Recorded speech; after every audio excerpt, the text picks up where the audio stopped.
You don't have to wait pag online ka daw nag-order. Bakit ba? Ayaw namin sa online. Gusto namin dito sa coffee shop. Biglaan nga nagyaya si Jewel Manso. Isang content creator to na marami ng followers. Ayan, follow nyo siya Jewel Manso.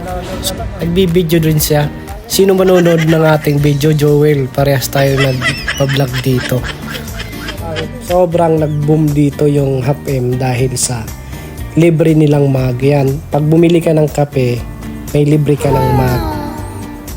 So, parang binayaran mo lang yung mug tsaka yung kape, libre na. Pero ang sarap ng kape nila dito. At yan, chocolate croissant na yan, ang sarap. Medyo may kamahalan, 10 real, pero libre naman. Medyo sikat na tong Half-M coffee shop dito sa Saudi Arabia, hindi na yung Starbucks. Kasi masarap yung kape nila at masarap yung mga cookies nila dito, chocolate and ice cream.